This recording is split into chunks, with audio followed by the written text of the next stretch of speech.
Hello friends, welcome to my channel. ఇందిరాదేవికి దొరికిపోయిన రాజ్. ఇదంతా ఎలా జరిగిందో మనం ఈ వీడియో తెలుసుకుందాం. ఇంకా ఇందిరాదేవి రాజ్ని పిలిచి ఇలా మాట్లాడుతుంది. రాజ్, నేను ఒక మాట అడుగుతాను, నిజం చెప్తావా అని అడుగుతుంది. దేని గురించి నానమ్మ అని రాజ్ అడుగుతాడు. నీ కాపురం గురించి.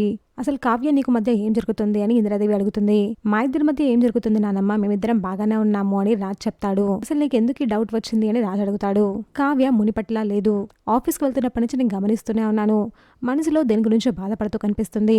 అసలు మీ ఇద్దరి మధ్య ఏం జరుగుతుంది, మీరిద్దరు ఏమైనా గొడవ పడ్డారా అని ఇందిరాదేవి అడుగుతుంది. నానమ్మ కనిపెట్టేసినట్టుంది, ఇప్పుడు ఏం చేయాలి అని రాజ్ మనసులో అనుకుంటాడు. చాచా, అలాంటిదేం లేదు నానమ్మ, మేమిద్దరం బాగానే ఉన్నాము. ఏ కావ్య ఎకర్రా అని రాజ్ పిలుస్తాడు. మరిద్దరి మధ్య ఏమైనా గొడవలున్నాయా చూడు, నానమ్మకి డౌట్ వచ్చిందంట. నువ్వు ఎందుకు బాధపడుతున్నావు అంటుంది. మనిద్దరం చాలా బాగున్నాం కదా, ఆఫీస్లో కూడా నేను కోఆపరేట్ చేస్తున్నాను కదా అని రాజ్ అంటాడు. నువ్వు నానమ్మకి చెప్పు మనం ఎంత అన్యోన్యంగా ఉంటున్నామో అని రాజ్ అంటాడు. దేనికి కావ్య, చూసారుగా అమ్మమ్మ, ఇది నా కాపురం అని కావ్య అంటుంది. ఇంతకి కళావతి కాపురం బాగుంది అని చెప్పిందా బాలేదు అని చెప్పిందా అని మనసులో రాజ్ అనుకుంటాడు. ఆహా, చూస్తూనే కడుపు నిండిపోతుందా అన్న, నువ్వు వెళ్ళు అని ఇంద్రాదేవి రాజ్కి చెప్తుంది. సరే నానమ్మ, వెళ్తున్నా, కళావతి తొందరగా వచ్చే టైం అయిపోతుంది అని రాజ్ అని వెళ్ళిపోతాడు. చూసారా అమ్మమ్మ ఎంత బాగా నాటకమాడుతున్నాడో అని కావ్య ఇంద్రాదేవితో అంటుంది. చూస్తూనే ఉన్నానమ్మా, నువ్వు కూడా రేపటి నుంచి నాటకం స్టార్ట్ చేయని ఇంద్రాదేవి కావ్య చెప్తుంది. చూసాగా ఫ్రెండ్స్, మరి ఏం జరగబోతుందో. ఇలాంటి జెన్యూన్ అండ్ రెగ్యులర్ అప్డేట్స్ కోసం మా వీడియోకి లైక్ చేసి ఛానల్ని సబ్స్క్రైబ్ చేసుకోండి.